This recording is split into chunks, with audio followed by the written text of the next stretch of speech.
What's going on, guys? Buster56 here, back to a new video, and today I'm here for another edition of Rapid Fire album reviews. Now, there wasn't really going on, mainly in the past 2 weeks per se, when it comes to relatively new music. So I was kind of deciding really to not really record anything this week, but I did hear a little bit of, I guess you could say, gossip for these two albums that I did listen to, and I decided to check them out, and, well, I'm here to give my thoughts on them. So, I'm only doing 2 albums, so this is probably going to be a shorter one, so apologies for the short video. Plus, I've been busy this week, so apologies in advance. So, yeah, without further ado, let's get into these 2 albums.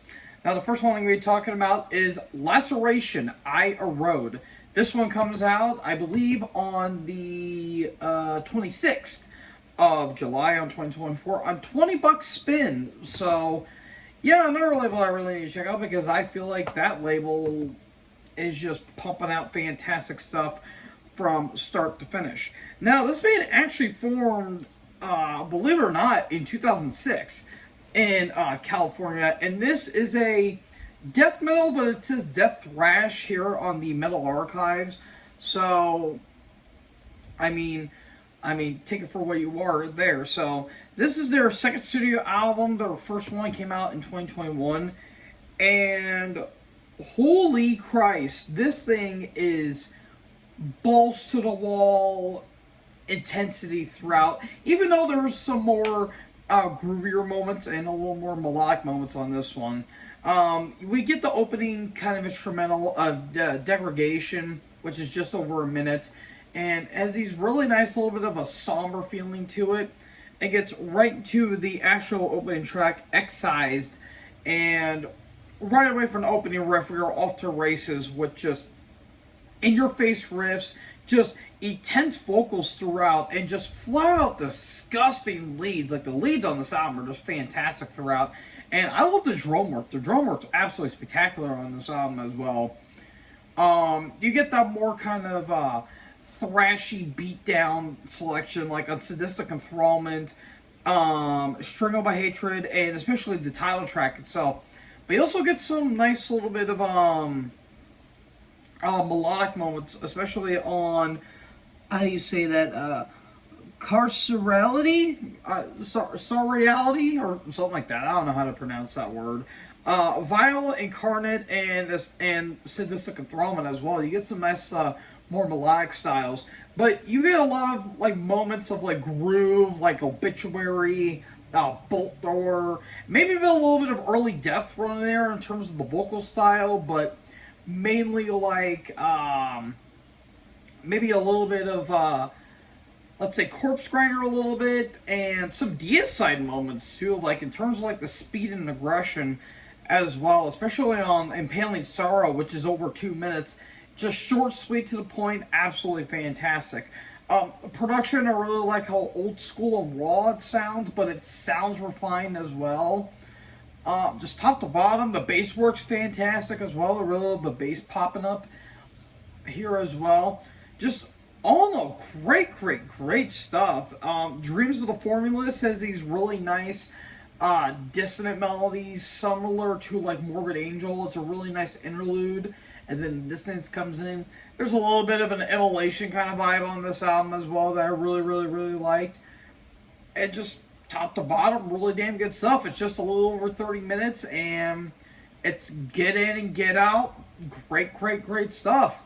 I'm going to give this 4 stars. This was a really damn good death metal album, and a little bit of maybe, like, let's say Tumult thrown in there, maybe a little bit of Skeletal Remains, but have like that Floridian death metal style with a little bit of a hint bit of that New York death metal style as well.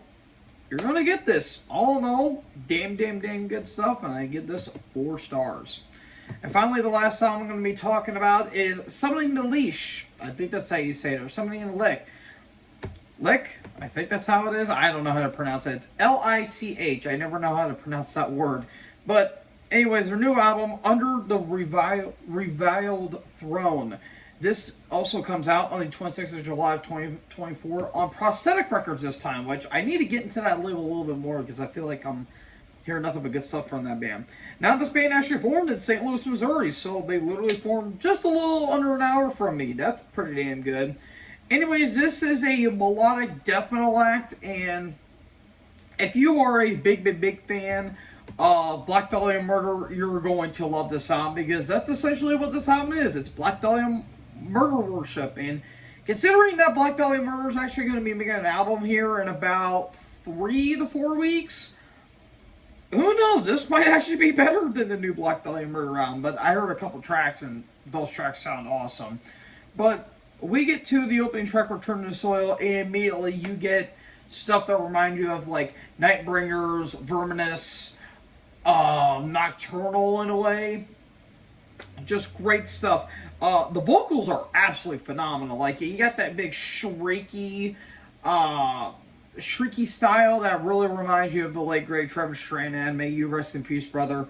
But the gutturals are just fantastic. Like, the growls are just brutal. Like, it really reminds me, might be a bit of an odd comparison, kind of reminds me a little bit of Travis Ryan from Cow Decapitation, and it's absolutely spectacular. Reviled, Crystal Wilders. Sorry, I've been a little off today, in case you can't tell, so if I'm a little slow, I'm in a way kind of waking up still, so yeah, you have that. Reviled, Crystal Wilders, My Horror's ending, or unending, is fantastic. The Carrion Fleet, I think, is one of my favorite tracks on here.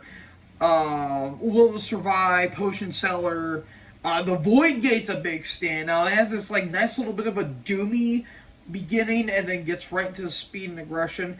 But Praise to the Bog, that's a hell of an ending track, even though, in my opinion, you could probably put the Void Gate at the end, because it's just one of their heaviest songs on this entire album. But also, The Forest Feast is another big standout.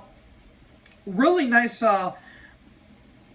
like that Black Dahlia Murder worship, obviously, but throw in a little bit of that kind of intensity of like maybe Morbid Angel and Immolation in terms of the dissonance, but it has a bit of a blackened feel to it too, like maybe a little bit of Dissection Worship thrown in there, and maybe to a lesser extent a hint bit of early Marduk.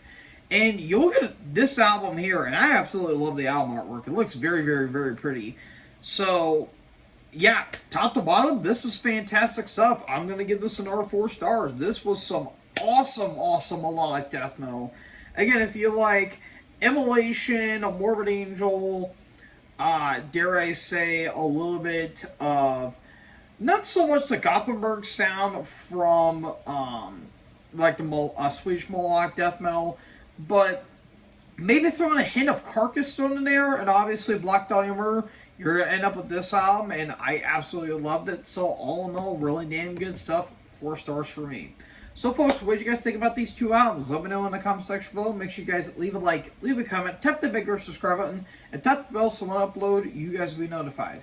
Thank you guys so much for watching this video. Most importantly, join the herd. Talk to us in the next video. Peace out.